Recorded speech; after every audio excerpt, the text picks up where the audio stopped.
What's up? Hey, hello, everyone. Wow. So today we are back going to be talking about Survivor season 42, back on the regular season, no longer doing preseason coverage, which is so exciting. So, my name is Rachel.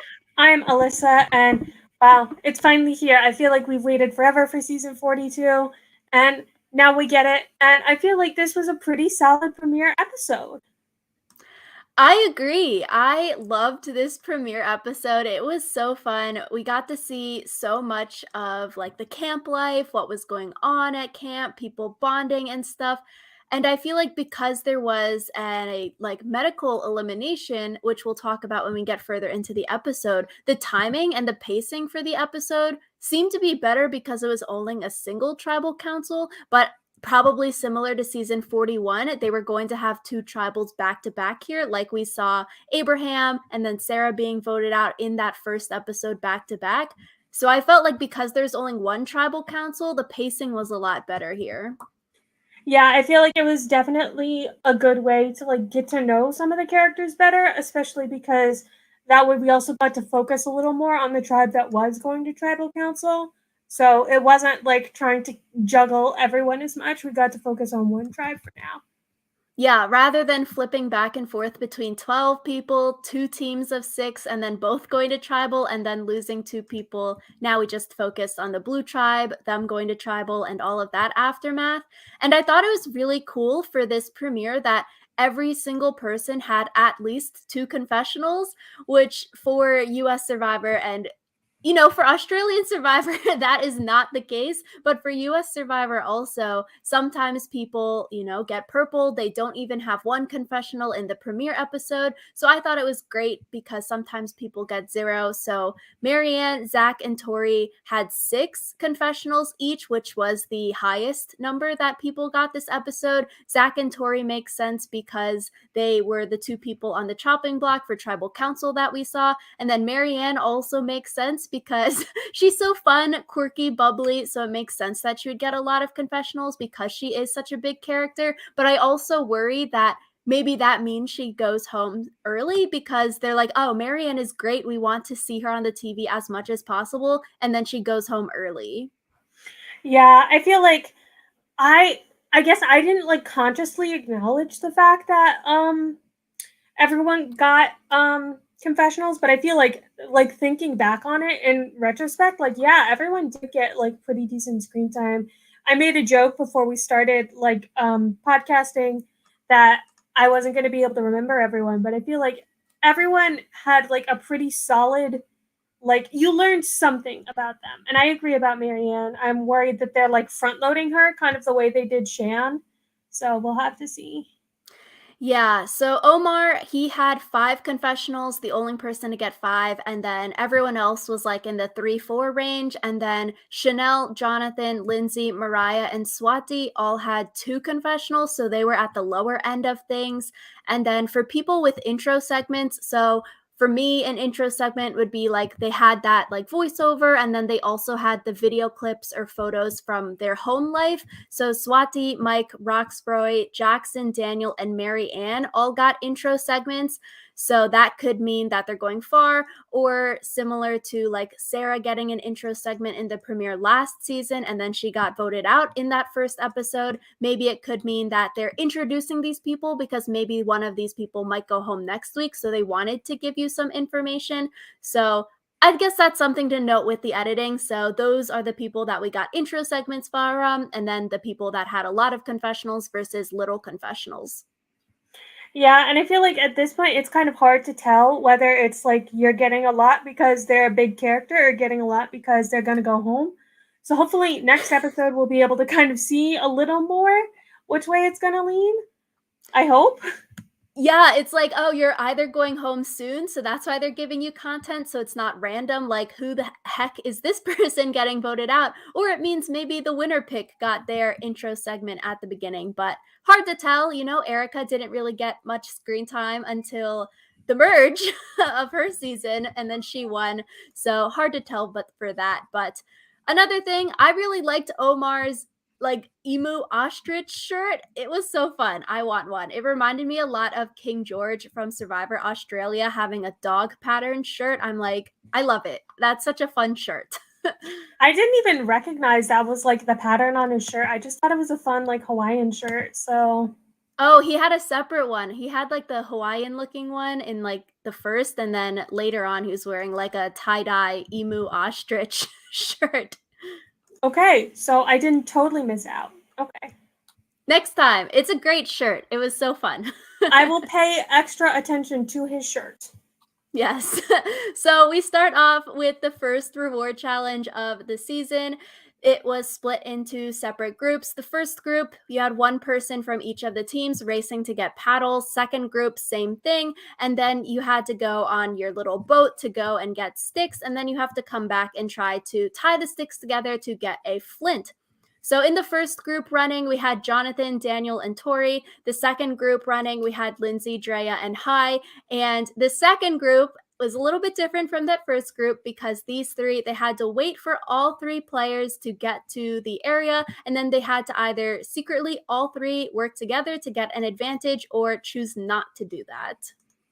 I thought this was so interesting because it kind of makes the first half of the challenge like useless because they have to all wait for everyone anyway.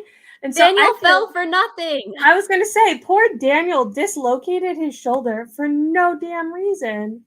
So, poor Daniel. Literally. So their three are talking, Drea, Lindsay, and Hai. Drea says it's a 26-day game. It's a faster game. We should do this. Lindsay saying, oh, we might not want to be deceitful right off of the back. But in the end, all three agree to get the advantage together, and they're going to keep it between them. And then I feel like this is the funniest part of the episode. Like, this clip is just so good. I want to just keep rewatching it over and over. So they have to like rub mud on each other, and then they're all like rolling around in the sand, and then Hai is like rubbing mud or rubbing blood all over his chest. It's just so weird and so funny. I thought the blood was like so extra because it's like they're going to be able to look later and then be like, wait, this guy doesn't have any cuts. So I felt like the amount of blood that he had, like they had someone comment like, you're bleeding a lot. Like I understand the mud, but the blood was a little bit much. Yeah, right? Lindsay was smart saying, we're not bleeding. And then she runs back, and then she's the first one back to get to the tribe and the boat. So, like, that's a smart thing to do. And then Hai is just going too all out with all that blood. I think, like, if it says, oh, you need to use all of these materials as like the cover up, so you have to use the blood, maybe like put the blood on your nose area. So maybe you like bopped your nose and then you smashed your your face, nosebleed. yeah. Yeah, right? Because like you're saying, Lydia kept on asking Hai if he was okay, like, oh, MG, you're bleeding so much. But you're right, there's no cut. So I guess a nosebleed would be easier to like play off. But you know, under pressure, you're not going to be thinking like that. Yeah, so I thought that was interesting. I also thought the whole like summit thing becomes a lot more interesting later when they talk about like the actual power of the idols, but like remembering that none of these three people know about what happened in 41 and all of the ridiculous things that like happened in 41 with these like three-way advantages makes the whole thing, I feel like, so much sweeter, just because you know they're about to get screwed over by that whole like potato skin line. Perfect. I agree. And like with this segment also, it was just so funny because then you have the clips of everyone back at the beach like, why is it taking so long? Jeff, you made them run for so long. This one is a long leg. Ha ha ha. And like worrying, Jeff, should we go check on them? While the three are like rolling on the ground, like fake doing this stuff. And then also the juxtaposition of like Lydia constantly asking if Hai is okay because Hai is fake bleeding. But then when Daniel came back with his arm, Mike was like, you're fine. Let's go. It's like no one cared. And they're on the same tribe. No one was like, medics, Daniel needs some help now. They were like, Daniel, no, we're doing the rest of the challenge. Yeah, I felt so bad for poor Daniel. So Blue, they come in they were in last after all of that running, the boat stuff, but Roxroy on the blue team catches up and then wins the flint for their tribe. Something to note would be Mariah for the orange team. She loses that time advantage. That orange team, after Lindsay got the paddles and ran back quickly, they were in first, getting back to the beach after getting the sticks in the water. And so orange, they lost that lead. And so maybe that could be something bad for Mariah coming up, but maybe something to note. Yeah, I find it hard because if I was one of those people, I would be like, well, I guess I wouldn't be like, but later finding out that like, oh, Lindsay could have had an even bigger lead, but then we couldn't do it because of the whole like waiting to get an advantage thing. I feel like that kind of spoils the whole like, oh, they ruined the lead for us thing because the lead was manufactured anyway. So Yeah, that makes sense. I guess it was like an equalizer, but then Lindsay was smart because she ran back earlier than the other two because they were still doing the fake stuff. Yeah. But Blue wins the Flint for this starting challenge. And then Daniel finally gets checked out by a medic. Good for Daniel. Like, that looked seriously so painful and so hard. Like, to even get on a rowboat like that with a arm that is not okay. Like, good for him. Kudos for him for finishing the challenge. But I'm like, dang, that looks so painful. Yeah, dislocating a shoulder is no joke. I do think it was kind of funny that instead of being like, "Oh, I dislocated my shoulder," he's like, "I pulled a Stephanie LaGrosa." Like, none of these people were shy about the fact that they were super fans. Yeah, so I'm like, is that a good thing or a bad thing? I bet some people, like, us watching or like, oh, haha, heroes versus villains. But maybe other people would be like, is Stephanie on this season? Like, who are you talking about? Who is this person? What What's a does this mean? LaGrosa? Yeah.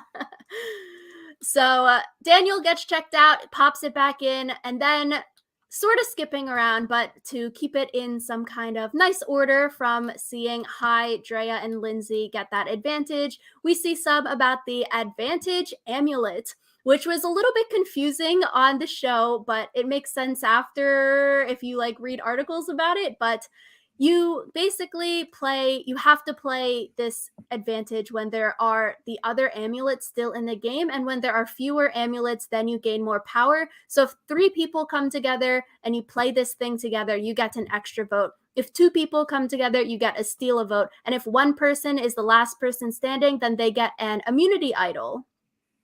Yeah, I feel like this is kind of backwards almost because I feel like it should be if you can get more people to work together, they should have a greater power. So I feel like it's kind of backwards of the way I would have done it. Kind of like how like when you had a super idol, you needed 2 people to work together to like get a super idol. So I feel like it's kind of the opposite of what I would have thought to do in this situation. Yeah, it's a little bit weird. So, like, the last time it can be played is Final 6, so a long time from now at Final 18. And if we're going off of season 41, the people on the island don't know, but season 41 didn't have any tribe swaps. So, basically, there won't be any time for these 3 people, Lindsay, Drea, Hi, to either like work together or vote one another off before the merge when the 3 come together. So, basically, if you're Lindsay, Drea, or Hi, I guess you're hoping that one of those other people gets voted off pre-merge, like during this time now before you come to merge, so it's one less person to deal with because there won't really be a tribe swap. And right now, this amulet is never going to get played because if Hi is like, hey, I need an extra vote tonight, Lindsay and Drea, give me your amulets at like a reward challenge or at an immunity challenge, they're going to be like, heck no. Like, why would we ever give you this to play as an extra vote when the tribes are still split 6, like now? It's just like, nothing is going to happen with this until the merge, I feel like. Yeah, and so like in some ways that's good, but in some ways it's also kind of like, oh, this is boring. But I guess like setting stuff up to be paid off later can be a good thing. It can also not be a good thing. So, I It's feel like we say interesting. this a lot in the beginning, but like we'll have to see how this plays out. Yeah, and I feel like it's gonna be a couple weeks until we see this play out because I really can't imagine a scenario where other 2 people are going to give their half or their 1/3 of this advantage to someone pre-merge for an extra vote. Maybe if there's just 2 people left and they needed to steal a vote or something, but it's like these are 3 strangers. They aren't on a team together. They're not on a tribe together. Like, what incentive does one of them have to give their part of the amulet to the other person pre-merge? Like, zero. You're going to let that person get voted out, and you're probably hoping the other people get voted out so then you can have a full-fledged idol come merge. And I feel like it's sort of like a legacy advantage where having this advantage amulet sort of puts a target on your back, because say all 3 of these people make it to the merge, you're going to low-key say, hey, let's target Lindsay as the merge boot, or hey, let's target Drea or Hai as the merge boot, because you want to get them out so you can have a better powered advantage. And so it sort of definitely gives you a target on your back, similar to having a legacy advantage, and sharing it with other people makes them want to vote you out. So you'll hopefully get the legacy advantage. Yeah, so I feel like that's kind of why I said that I would have liked for it to be more like, oh, you have to like work together to make it more powerful.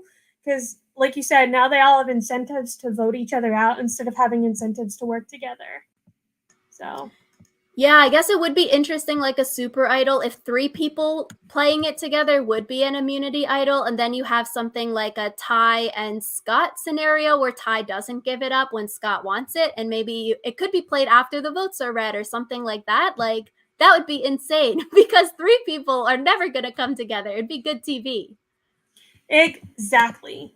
So I guess I thought that was kind of where they were going when they said they were tweaking some stuff, but I guess not. So yeah. Alyssa, when they said switching some things, they meant for Savvy or Sweat. So instead of the exact same Savvy or Sweat challenge that we saw last season, it's a little bit different this season, where this season, the Sweat challenge, only one person had to do the whole filling the buckets, filling the water all alone, versus last season, 2 people could opt in to do that part and get all of the water. The Savvy challenge this season, you had 2 chances to guess all of the number of triangles in the puzzle, versus last season, you only had 1 chance to guess the number of triangles in the puzzle. So it was sort of interesting that we saw this episode and this premiere. It was 180 degrees flipped from what we saw last season, where last season both of the losing teams, they both picked the Sweat challenge because 2 people could do it, versus this season both teams picked the Savvy, the triangle puzzle challenge. And even with the summit, when they got sent to the special island, like 3 women went this season versus 3 men went last season. So I thought it was cool how it's like completely flipped from last premiere. Yeah, I wonder if like part of it is they wanted to make it so that more people would try Savvy than Sweat, just because I feel like they intentionally did it in a way that made Savvy easier than Sweat. I think they wanted to do it because they keep on saying, oh, 42, they haven't seen 41, they don't know all of these twists and tricks. But now for 43, you can't have those weird phrases, you know, broccoli, butterflies. You can't use this triangle puzzle because last season when people saw the triangle puzzle, they already figured it out. It had 51. So you can't use it on future seasons unless you change like the triangle puzzle to like add extra lines or remove lines, you know? So I feel like maybe they've sort of forced them to pick Savvy because if they made it a little bit easier than Sweat this time, so they would get use out of this puzzle. I mean, they've had no problems with like reusing puzzles before, so I guess we'll have to see. Oh my But god, imagine an individual immunity and they do this exact same puzzle and then you just say 51. Like, it'd be so you bad. see, the funniest thing would be if you have a puzzle that looks almost exactly like it, but it's not actually like it for some reason. Like there's a 1 triangle difference. I feel like that would be the ultimate move. Yeah, that's what they should do, because even like for puzzles that we've done DIY, like you can memorize certain things like we saw Evie talking about last season, like at least you still have to know how to do the puzzle. This is like just knowing a number if you know what the puzzle looks like. So I guess it's a little bit different there. I wanted to know, like, if they kept Sweat as 2 people doing the challenge, would this have affected the choice? I really wish like they kept it 2 people for Sweat and then maybe they could have 2 chances for Savvy, and would that have made people do Sweat over Savvy this season? I feel like part of the reason why people were less willing to do sweat was because it is more of the hero role this time Mhm. around, and like people didn't want to be the only person separated from their tribe. So yeah, I wish they, if you're considering this an experiment, I wish that they had kept more experimental constants, so to speak. Yeah, you can't change all the variables, like, you're gonna have a different answer. It's like science rules 101. Obviously. Yeah, but I'm like, yeah, I 100% agree with only one person walking up and down the beach for 4 hours. Like, you're not going to want to be separated from your tribe for that long. And obviously, the strongest person on these two losing teams are going to have to be forced to do it. So it would be Jonathan and Mike. Like, you would not send, like, your quote, weakest person to be doing this. And I thought it was smart. We heard Mike confessional saying that he didn't want to be alone doing the challenge. He thought that, like, looking at his team, he would be the person forced to do it. And so he framed it in a way like, hey, team, we should all stick together. And I thought that was a good way to frame it, framing it as like, hey, we all win or lose as a team, staying together versus saying something like, I'm Mike, I'm the strongest person here. I don't want to do sweat because I don't want to be alienated from you all. Exactly. So I think it's also like good for just the purpose of team unity. Like I do think it is good when teams like have an idea of like I want to win or lose together. So And both teams won together. So we saw Green Tribe. Jenny is the triangle puzzle queen helping her team out. Orange, the funny segment, we see Jonathan say, I got 11. And then Omar is like, WTF, bro, I've got 36. and he wasn't even done counting yet. Like I did think it was funny how they definitely highlighted, I think, one person on each team who was like the smart one, because Jenny was it for her tribe and then Omar for his tribe, just like having to go through and count all of those. Oh, another question. Did they mention whether or not the Savvy had a time limit on this one? I Because think I it was believe, 4 hours, 4 hours for okay, both. it was. Mhm. Because I remember they had a time limit last season and we talked about that in our 41 podcast. But yeah, I do think it was interesting that none of them, we didn't see any of them like try and copy the like image into the sand or anything. Like it seemed like they were all really on the we must look at the actual image thing. Yeah, I wonder if that's in the rules because I was wondering that too. Like, you could draw out the full puzzle in the sand and sort of like shade different areas or like I don't know, get mud and then, like, stick it up on the, like, sheet that the puzzle was on to sorta, like, mark certain things or, like, highlight things because visually just staring at it and they're, like, counting like this, I'm like, "That looks so hard." I would need to, like, mark them down to know what you've counted and what you haven't counted. Yeah. But I would be interested for people that are on 42 after they've watched 41 since they're, like, back home by then, do they see these comparisons? They're like watching season 41 premiere, not able to talk about 42 because the cast and stuff hasn't been released, but they're like, oh my gosh, we had those same things or those are the similarities. I think that'd be cool to see like people on 42 watching 41, seeing those similarities, and they're like, oh dang, I wish I knew this or I wish I did this differently. Yeah, I do wonder if they knew like, oh, we did this like a little bit differently, and if they thought if like their way was like more or less fair. Just because I feel like we've talked about how like, oh, like the Savvy versus Sweat, it wasn't exactly like a fair trade-off this way. So yeah, I wonder if they saw 41 and were like, wait, I wanted their way, not our way. Yeah, we wanted two people. But Jonathan also here had a smart comment realizing that this puzzle was not going to be his forte, saying, let's split up. 3 of us work on the shelter, 3 of us work on the puzzle. At least, Jonathan realized that he would just be hindering the puzzle people there. So, like, good for him separating, like, realizing that he would be more of a shelter builder person. And the guesses, they had 50 and 51 for one team and then 51 and 52 for the other team. I really hoped that one of them would get it wrong just to see what would happen. Yeah, I thought it was interesting. We talked about this during 41, how like neither of us thought that we would have been able to get it right. So I did think it was good that they were able to get it right. I also thought it was interesting that they had to write down both of their guesses at the same time.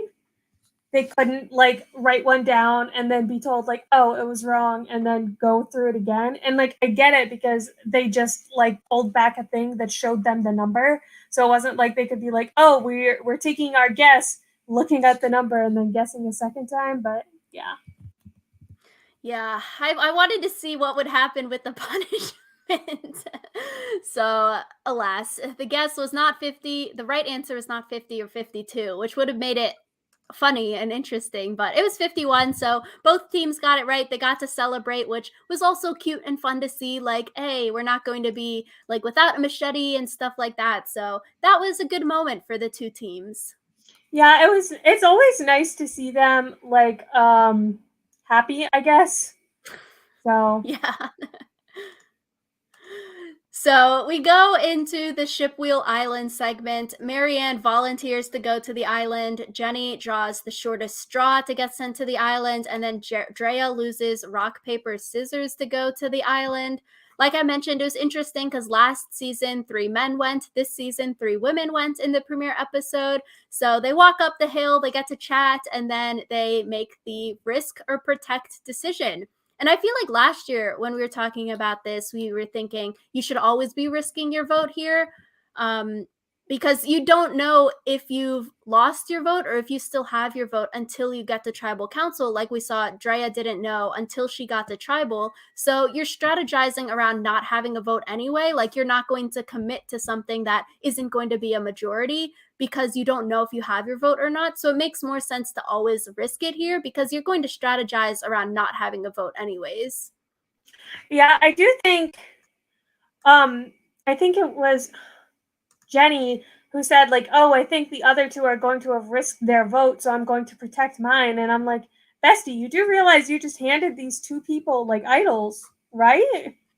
So, Yeah, Marianne and Drea both choose risk, so they could get an extra vote potentially. Jenny correctly deduced that the other two would be choosing risk, so she chose to protect, which I guess is good thinking. Like she doesn't want to lose her vote, but I was sort of on the same page as you. Like you just gave two competitors and your competition an advantage, and they don't know. I guess they know it's an extra vote here, but like for Shan and Liana last season, they didn't know that what the advantage was. They didn't know that Liana would get the knowledge is power advantage, which would be super OP kind of thing. So it's like weird that you would just let two strangers get something in the first episode, but like we saw Danny do it last season, choosing to protect and then giving Xander and JD the extra votes. And maybe she's forward thinking. We've seen this episode that Jenny is good at puzzles. She seems to be very intelligent. So maybe she's thinking, hey,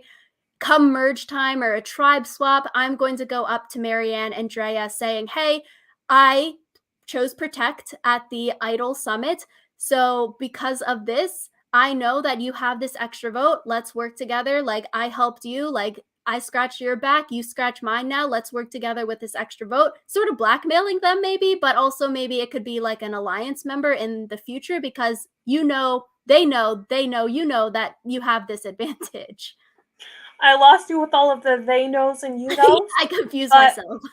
um I do think it really shows Jenny's like social awareness, I believe as well, just because like I feel like there are other people who wouldn't really be able to correctly deduce what other people were doing. So like kudos to her for like knowing what the other two are doing. I think that Jenny definitely like showed herself as one to watch this episode just because like she obviously is really good at the puzzle and then she has her whole thing with like being really good socially. So, yeah. I agree. It's good forward thinking if she's going to use it in the future. Like I gave you this, help me out now. But if it comes to bite her in the butt, like we've seen, if Marianne and Drea use that extra vote to vote her out with it or something, then it's like, oh, you're sort of, angry at yourself because why would you give them this advantage? Yeah. But hopefully that doesn't happen. I really like Jenny this episode, so I'm hoping she goes far. I agree. Something else I wish we had in this segment for the island summit. we didn't get their reactions when they went back to camp and the three people had to tell their stories. Oh, we did this, if they're lying or telling the truth. And I don't know, I really, really wish we saw the aftermath of that because it's always so interesting and fun to see what the lies are and to see the reactions of the people left behind at camp saying, like, yeah, that's all BS. That person's lying. Yeah, it's always fun to see like people call out other people's BS. And I wonder if maybe they didn't show it just because no one like picked up on the fact that it was a lie.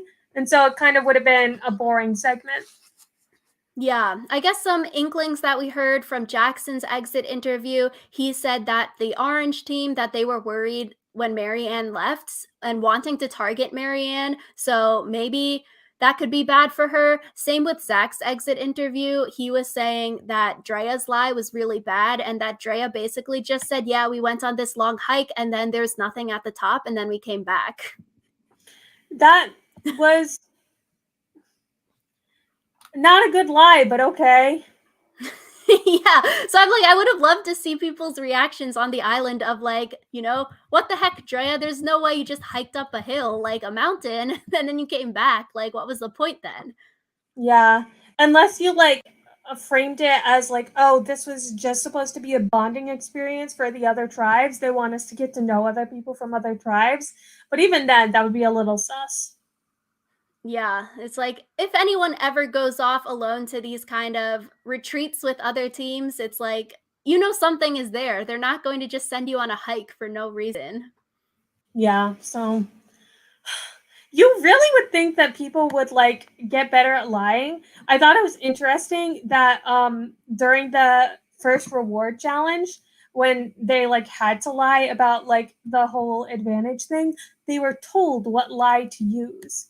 Like I wonder if that's going to be something that production starts doing every time or if it was just this time for some unknown reason.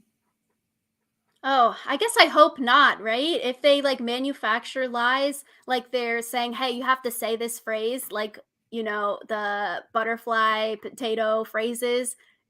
I don't know. It's more interesting when people can come up with their own stuff, I feel like. I always think it's more interesting because then it's like you get the really bad liars. And personally, I think listening to a bad lie is a lot funnier than listening to a good one. So, Yeah. So we get to a really sad part of the episode where Jackson gets medically evacuated from the game. There's a really, really great exit interview article on parade.com with Jackson and Mike Bloom.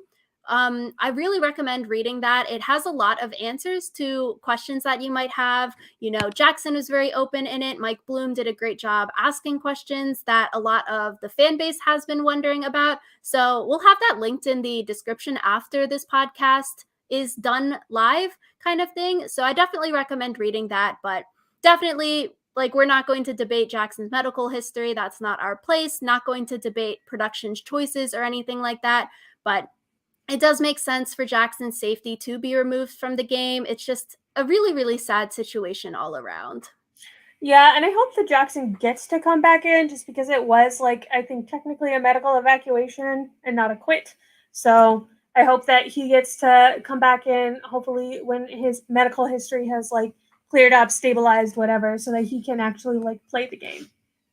Yeah, and it's really sad. I was really looking forward to see Jackson play this season when we were doing all the preseason cast assessments, stuff like that. So I was really bummed. Mhm.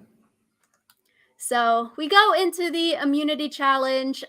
Alyssa, I texted you that photo that Survivor CBS posted on Instagram, YouTube of the immunity challenge puzzle. I felt like they low-key spoiled who was going to lose this because they posted this puzzle photo where orange and green were so far ahead and then blue was just like so far behind on the puzzle. Yeah, and I was like, "Oh, there's no way that that's like actually what happens because they wouldn't like put such a blatant spoiler." But I was wrong. Alas, ruined the immunity challenge. I thought the immunity idol was really cool. A Ouroboros, the circular symbol depicting a snake, or less commonly, a dragon swallowing its tail as an emblem of wholeness or infinity. So I guess like 42 people don't know it while they're on the island, but from what Jeff's saying, like 41 and 42 are sort of going to be mirror seasons, and we're seeing a lot of those same advantages and things like that coming up. So I thought that this immunity idol was so symbolic and it's just so cool looking. Another thing that like an Ouroboros represents is also like rebirth and like the recreation of worlds. And so I wonder if it's like a hint towards like the whole hourglass thing, like you're Oh, gonna no. be like a snake eating its own tail. Like I feel like they could like spin some of that imagery in if they do the hourglass twist again, which like I think they might. So that would be cool. I like it when things kind of like have thematic tie-ins. Yeah, and even with Rebirth, Infinity, like drop the 4, keep the 2 now. It's like we're rebirthing Survivor in this whole new era. All of that symbolism that they keep on talking about. But I thought this idol is so freaking cool. It was a little bit weird though that I thought Jeff would bring out like a baby snake as the second idol for the second place team that finishes, but no. Second place gets the stand that the idol is on. Yeah, they really don't want you to come in second, I guess, because then you get the lame-o idol. But I'm like, it should have just had the stand and the snake as one, because now the snake, can it stand up on its own, or is it just going to be like, oh, flopped over on the ground, or you're hanging it in a tree? It's like the stand goes with the snake. You have to have a baby. We're asking the real questions here on Survivor Scholars. Yeah. That stand is just so bad. But this challenge was really, really rough. You know, with the Jackson evacuation, only 5 people could participate for each team. When this is a challenge totally meant for 6 people, those cases are so heavy. Pushing the cart is so heavy. And to have one person down on this challenge, you see it in everyone. Like they are all gassed by the end of this. I thought it was funny, interesting that Jonathan is just so strong. Like he could just do this whole challenge as a one person team. Like he doesn't need the rest of his team. He just carries them all on his back and just trucks through. Yeah, like I feel like Jonathan is one of those guys. I thought he was like strong, but not that strong. But he's like literally pulling a boat full of all of his other tribe members to the shore. And it's like, that is at least like 700 pounds between the like fully grown adults, what they were carrying, and the boat itself. And he's just like pulling it like it's nothing. And Like, against the current. yeah, like what the hell? That man is like strong, strong. I know, not popcorn muscles. We underestimated him. We should have known when he said he could pull up with 100 pounds on his back and he has the world record. Should have not underestimated him. With the challenge CBS coming out right now, I feel like Jonathan should go on the challenge. Like, he would be so, so, so good over there. Yeah, I feel like he might be one of those people who is like seen as a physical threat, and then physical threats I feel like are more abundant in the challenge, so he would do better. Yeah, but I feel like if you're his team, you can't vote him out now. Like, Not if when he you like literally carried you. literally, like, you could vote him out maybe when it gets down to like 14 people because you're thinking, hey, the merge is going to be happening soon. We can't let Jonathan get to merge, but you got to keep him around now because he can just like OP your team. You don't need anyone else. Just send Jonathan out to do the whole challenge. It probably slows him down having other people there. Yeah, yeah. Especially because I feel like they balance challenges with the expectation of like a certain amount of strength. So, like, since Jonathan is above average strength, the balancing would get like greater and greater. Like, the difference between him and average is greater and greater the less people he has to factor in, if that makes sense.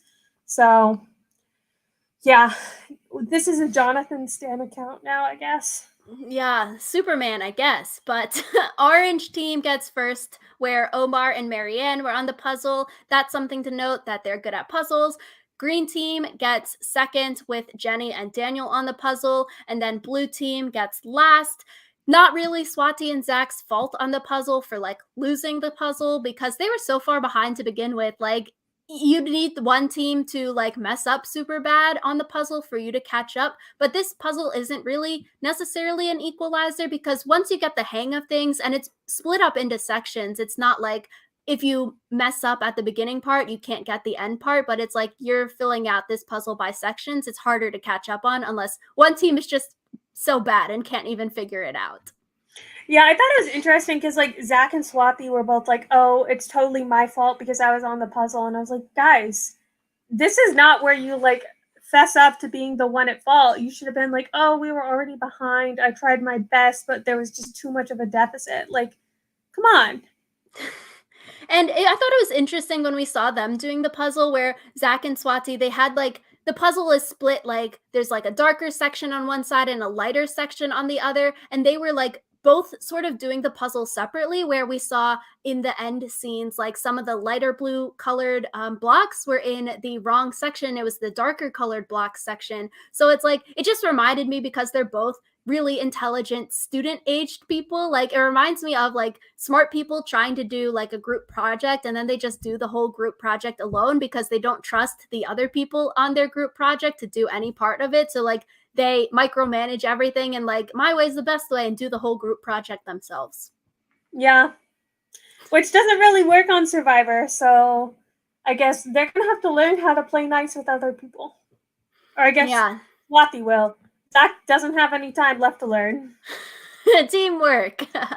But Blue Tribe pre-tribal, in Zach's exit interview with Rob Cesarnino, he explained some of this, what was happening at camp and stuff, and he was basically saying that him and Tori were really, really close. Zach really wanted to work with her, but then at this first scene back after the challenge, when Tori and Drea go off together after the whole Tori's looking for an idol thing, they couldn't repair their relationship after that because he thought that Tori was throwing him under the bus to Drea, and he was saying that he doesn't really have a relationship with Drea. He was saying that the original vote thoughts on this tribe were going to be between Tori and Drea, and then it flipped onto Zach. Yeah, I guess this whole thing kind of didn't make sense because it was this whole thing about how like, oh, the whole like Tori has an idol. That it felt very weirdly edited. I guess I didn't see the Rob Cesternino exit interview, but that makes a lot more sense from like what we saw, I guess. Yeah, the magic of editing. Oh, Zach messed up the puzzle. Let's vote him out. Which, like we're saying, they didn't really mess up the puzzle because their team was already so far behind. But on the episode, we see Drea wanting Roxroy out. Roxroy and Swati say that they want Zach out. Romeo tells Drea, hey, we can't vote out Roxroy because we already made an alliance together. The like older people alliance that we saw made at the beginning of the episode. And like, you can't just go back on that right now. Romeo says, I want to vote Tori out. And then it was interesting because then Drea and Romeo both concede to the Roxroy Swati plan of voting Zach out, and then those four and Tori vote Zach out. So it's like 3-4 people had their names on the chopping block here. Yeah, which out of 6 is like basically everyone. So yeah, so I'm like, I thought it was interesting, like who conceded to who. Drea makes sense. She's not going to really fight for anything because she's not sure if she has a vote. Tori can't really do anything because she's on the chopping block. Neither can Zach really. But like Romeo wants to vote Tori, but then Roxroy is like, no, we're not voting Tori. We need to vote Zach out. So I guess that older person alliance of Drea, Romeo, and Roxroy seems quite strong if they, I guess, have been able to like concede to the other people and persuade those other people to vote their way, except for that beef between Drea and Roxroy here. Yeah, I feel like I'm really interested to see more of the tribe dynamics next week without Zach there, because I feel like everyone in the beginning kind of had a whole web of like interconnected people who they like all kind of wanted to work with. So I think it'll be interesting now that they voted once to see how that web kind of solidifies.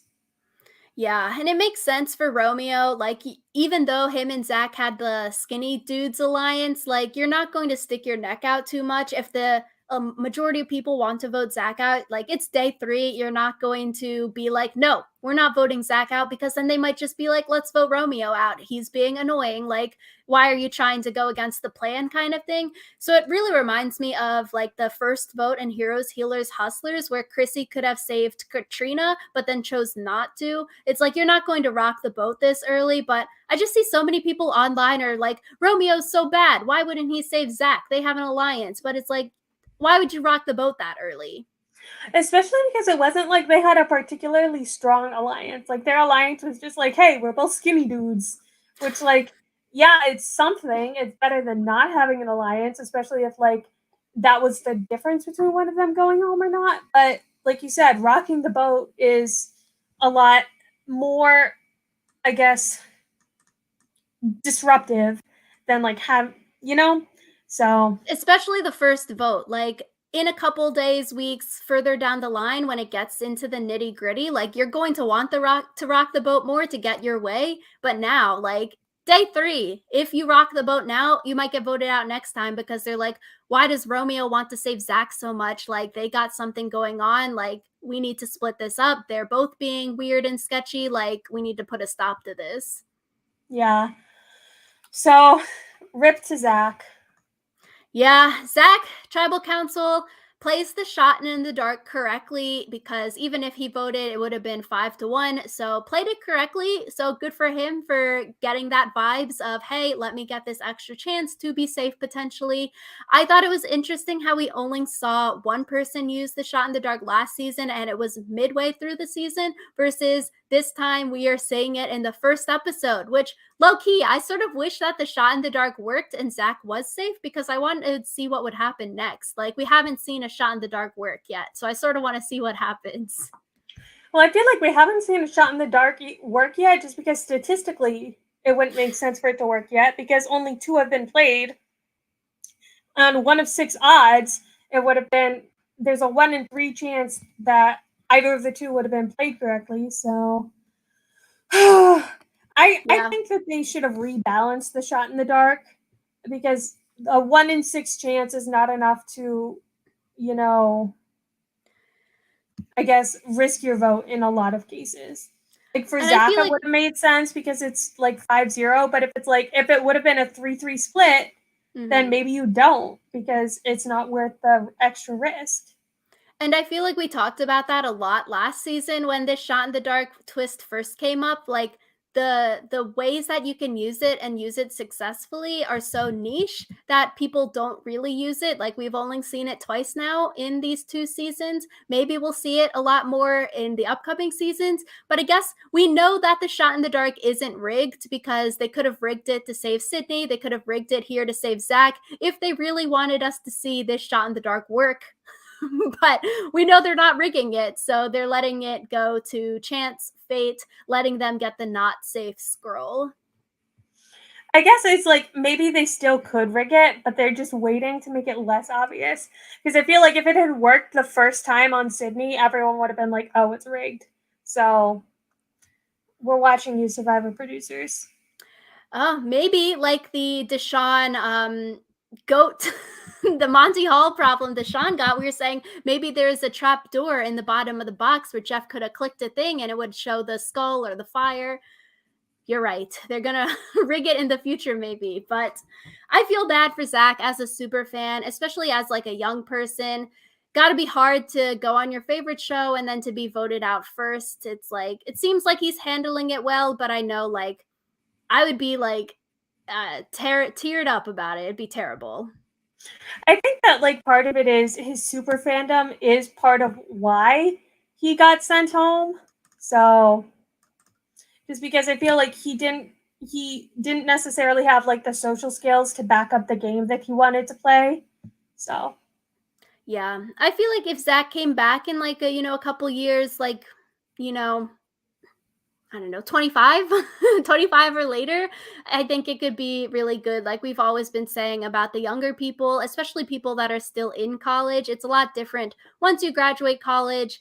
Like if you're living on your own and you're paying for different bills or you're working full time, it's a lot different than when you're still a student. So I feel like more life experiences for the younger people, if they're coming back to play again, would be really interesting if they do a season and they brought back like Will, Julia, all of the like teenagers that played and then they come back like late 20s, 30s kind of thing. Like it'd be cool to see what's changed.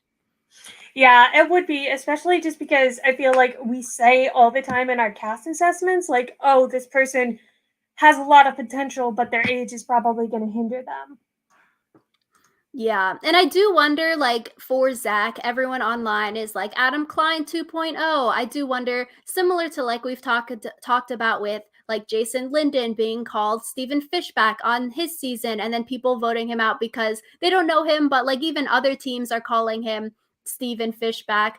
Like, if because Zach looks sort of like Adam Klein, if that also factored in, and if like people were nervous because he is like a skinny dude that looks like a previous winner. In one of the preseason interviews, Daniel was saying, oh, there's a Ryan Ulrich character on the island, and people are thinking it was referring to Zach. And so, even preseason, if people are picking Zach out as like, oh, Ryan, Adam, I feel like that would be negatively detrimental towards you. But it's like, you can't really change what you look like, I guess. But I do want to know, like, how much of that preconceived notion that Zach is Adam Klein factored into maybe, oh, we need to vote him out because he's the next Adam Klein. Yeah, I guess we talk a lot about how like you need to be aware of your archetype, and I'm not sure if Zach was. So, what? Yeah, feels bad as a super fan to get voted out so early, but Zach seems like a fun guy. Funny confessionals saying, so skinny, but we're both ripped as him and Romeo. But yeah, guess not his season, but maybe if they do like we were saying, a future young people season where the young people are all grown up, like later 20s season, like that would be really cool to see him play again. Yeah. But yeah, I guess that is the end of the season 42 premiere. I really, really enjoyed this premiere. Definitely let us know in the comments your thoughts on this premiere. Did you like it? Did you not like it? What did you think of these advantages and twists that are coming up? Definitely let us know because we want to talk about it. Also, let us know in the comments down below, what is one twist you hope that won't come back, and why is it the Hourglass Challenge? Because obviously I mentioned it earlier in this episode, but that's one thing that I'm super afraid of. But yeah, we love to hear from you guys, and obviously this premiere episode is setting the stage for a really great Survivor season. So we'd love to hear from you, and we will see you guys next week with another episode